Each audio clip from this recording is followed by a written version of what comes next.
What do the thoughts and actions of the great men and women in the history of humanity leave us in our lives?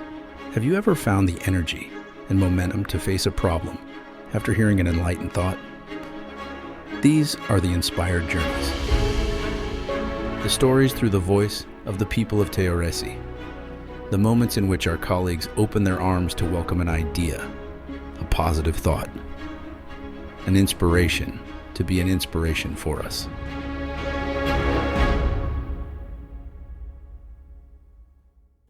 In this episode, we speak with Carolina Gomez. Carolina's inspiration comes from Leonardo da Vinci. Although initially recognized as a talented artist, his creativity and ingenuity spread into many fields, such as science, engineering, and architecture, to name a few. My name is Carolina Gomez. I was born in Colombia, and this is the third year that I am here in Italy. I studied biomedical engineering in Colombia and came here to study my master's also in biomedical engineering. I did the thesis of my master's with Teoresi, and so after I finished the project, I had the opportunity to stay here working with the company, and I took it. Even though I knew it wouldn't be in the area of biomedical engineering, because here in Torino, the area with the greatest strength is automotive. So right now I'm working in the automotive area. I've been already 1 year working with Teoresi. Speaking of inspirations, who is your inspiration? So a person that really inspires me is Leonardo Da Vinci. He is an Italian genius. I guess that everyone who's listening to this podcast has at least once in a lifetime heard of Leonardo Da Vinci. His expertise expands from all different areas, from mathematics to biology, philosophy, science in general, engineering. He was known for his insatiable curiosity, his inventive genius, and that's why he has become this incredibly influential figure in history. He was a man really ahead of his time because he had this ability to grasp all the concepts of the different areas in which he had expertise, and he demonstrated greatness in all of these areas. And he had the ability to mix all these different areas and skills from these different areas in order to invent solutions and create and imagine machines that didn't exist at the time, like the airplanes, helicopters. And some of his work remains in paper. He wasn't able to create most of the machines that he imagined, but it was more than lacking himself. It was because at the time there wasn't the technology, there weren't the materials required. But today we recognize him as a genius just for being able to think of all these things. Why do you think Da Vinci had the desire to fly and to create all those machines? It was his mind, his creative mind. So when you're super creative, you have like this expansive thought, you always want to go beyond. So Leonardo talked a lot about connecting the unconnected. So maybe things he saw that he thought wouldn't relate to something else, he would try to find the connection. So I guess he saw birds and he said, why can't we, humans, even though we don't have wings, why couldn't we fly? So he would go on and think about these things that maybe are not connected and find the way in which he could go beyond what was thought possible, beyond what limitations we thought we had in all of these different areas in which he was an expert. Do you think his mindset was to not limit oneself in things that we can do? Exactly. Not to limit yourself, but so with this quote that I was saying, connect the unconnected. For me, this is like the definition of creativity.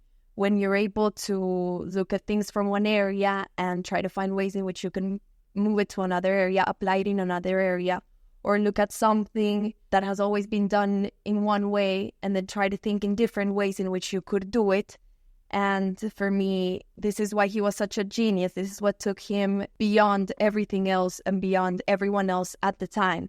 Because creativity at the end, or this type of creativity, leads you to innovation. Because if you want to change something, or if you want to create something new, you have to see the world in a way that no one has ever seen it before.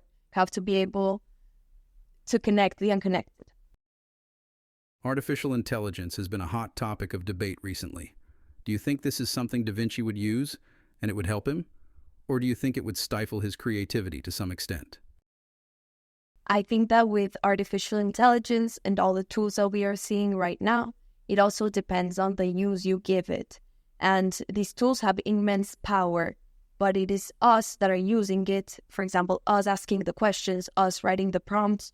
So to the point where this tool takes you depends on your capability. So I don't think it wouldn't block Leonardo because he wouldn't use the tool to try to find or to ask the tool, tell me what I should do or what should be my next invention, because the tool would limit him. He would use all his creativity and would use the tool as a support, as a guide. For example, asking, if he was here right now, he would ask artificial intelligence, what are the latest discoveries in a certain technology? What are the most modern materials used right now?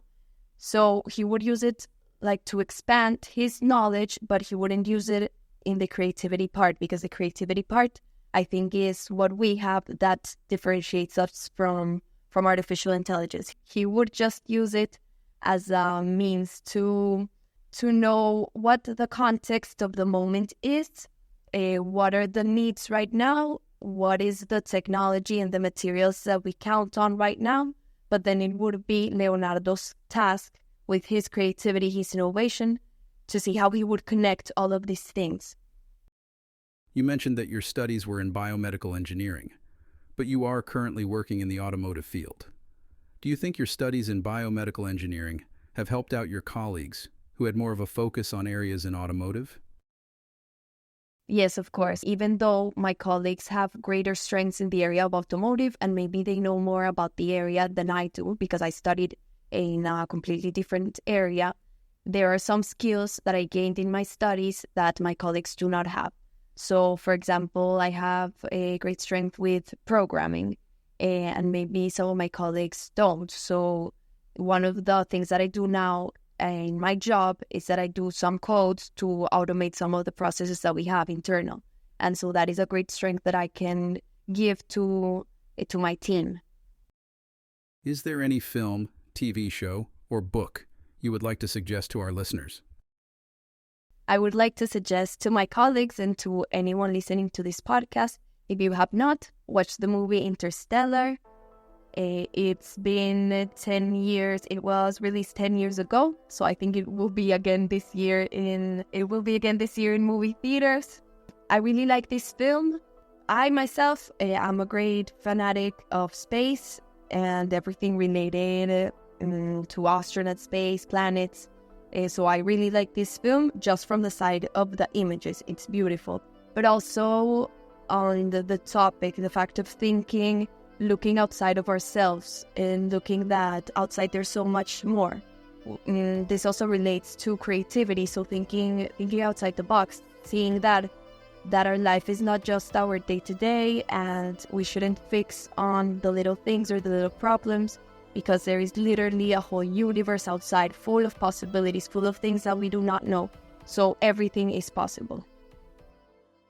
Is there anything from Da Vinci's life that you see in your own life? Yes, this part of, but not just in my life, but in general, in anyone who is an engineer. I see the transversality of Leonardo, the fact that he was really good in different areas, but yes, not just being good, but being able to apply knowledge from one area into another.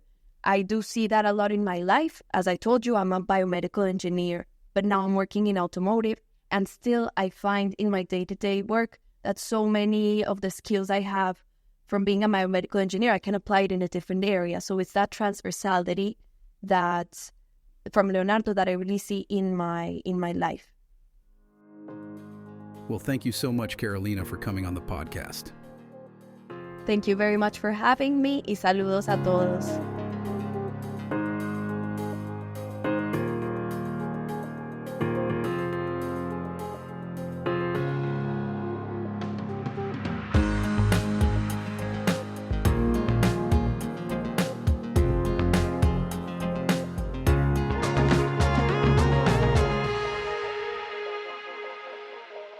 Thanks for listening to us. Are you ready for the next inspired journey?